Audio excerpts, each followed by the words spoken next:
അധികാരമില്ലാത്ത സാധാരണക്കാരായ നമ്മളെപ്പോലുള്ള മനുഷ്യർ ചരിത്രത്തിൽ നിന്ന് പുറത്താക്കപ്പെടുന്നവർ, നിർദാക്ഷിണ്യം പുറത്താക്കപ്പെടുന്നവരാണ്. ഇപ്പോൾ ഒരു 100 അല്ലെങ്കിൽ 10 200 കൊല്ലം കഴിയുമ്പോൾ ഉള്ള ഒരു ചരിത്രത്തിൽ നമ്മൾ ആരും ചിലപ്പോൾ ഉണ്ടാകണമെന്നില്ല. അപ്പോൾ അത്തരത്തിൽ പുറത്താക്കപ്പെടുന്നവരുടെ ചരിത്രം രേഖപ്പെടുത്താനുള്ള വലിയൊരു സാധ്യത സാഹിത്യകൃതികളിലൂടെയുണ്ട്. ഇപ്പം ഫ്രാൻസിസ് ഇട്ടിക്കോര എന്ന് പറയുന്ന ഒരു കഥാപാത്രത്തെ സൃഷ്ടിക്കുന്നത് തന്നെ അത്തരത്തിലുള്ളൊരു ഉദ്ദേശത്തോടു കൂടിയാണ്. ഇപ്പോൾ വാസ്കോ ഡ ഗാമ കേരളത്തിലേക്ക് വരുന്നു, ഇവിടെ അടുത്ത് കാപ്പാട് കടപ്പുറത്ത് വന്നിറങ്ങി അദ്ദേഹം ഇന്ത്യ കണ്ടെത്തി എന്നാണ് പോർച്ചുഗീസുകാരൊക്കെ പറയുന്നത്. പക്ഷേ ഇതിനു മുമ്പുള്ളൊരു മലയാളികൾ ഇവിടെ നിന്ന് പലതരത്തിൽ ലോകത്തിൻ്റെ പല ഭാഗങ്ങളിലേക്കും പോയിരിക്കാം. നമ്മുടെ കയ്യിൽ തെളിവുകളൊന്നുമില്ല, റെക്കോർഡില്ല.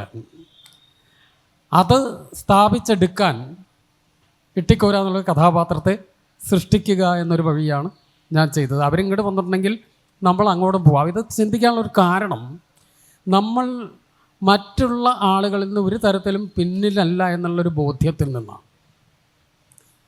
ഒരു തരത്തിലും പുറകിലാകേണ്ട കാര്യമില്ല. ലോകത്തിലുള്ള ഏത് റേസിൻ്റെയും ഒപ്പം നിൽക്കാനുള്ള അറിവും കഴിവൊക്കെ ഉള്ളവരൊക്കെ തന്നെയാണ് നമ്മൾ.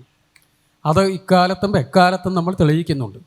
പക്ഷേ ഈ മുൻകാലങ്ങളിൽ അത് വേണ്ടത്ര ഗൗരവത്തോടു കൂടി രേഖപ്പെടുത്തപ്പെടാതെ പോയത് കൊണ്ടായിരിക്കണം. അതിന് സൂചന നൽകുന്ന പല കാര്യങ്ങളുണ്ട്. ഇപ്പോൾ ഇട്ടിക്കോര പോലും ആ ക്യാരക്ടർ ഡെവലപ്പ് ചെയ്യാനുള്ള കാരണമായൊരു സംഭവം, ഗാമ ഇന്ത്യയിലേക്ക് വരാനായിട്ട് ആഫ്രിക്ക ചുറ്റി, ആഫ്രിക്കയിലെ ഈസ്റ്റ് ആഫ്രിക്കയിലുള്ള ഇപ്പോഴത്തെ കെനിയയിലുള്ള മൊംബാസയ്ക്കടുത്ത് ബെലിന്ത് എന്ന് പറയുന്ന സ്ഥലത്തുനിന്ന് ഒരു ഗുജറാത്തി കച്ചവടക്കാരനെ വഴികാട്ടിയായിട്ട് കൂട്ടിയിട്ട് വന്നു എന്നാണ്. ഒരു ഗുജറാത്തി കച്ചവടക്കാരൻ ഗാമയ്ക്ക് വഴികാട്ടിയായിട്ട് അവിടെ ഉണ്ടെങ്കിൽ ഒരു വഴി നിലനിൽക്കുന്നുണ്ടെന്നും ആ വഴി നമ്മളൊക്കെ ഉപയോഗിക്കുന്ന വഴിയായിരിക്കണമെന്നും നമ്മളെപ്പോലെ ഒരു മലയാളി എന്തായാലും ആ വഴി ഉപയോഗിച്ച് ലോകത്തിൻ്റെ മറ്റിടങ്ങളിലേക്ക് പോയിട്ടുണ്ടാകാമെന്നുമുള്ള ഒരു ബോധ്യത്തിൽ നിന്നാണ് അങ്ങനെ ക്യാരക്ടേഴ്സ്.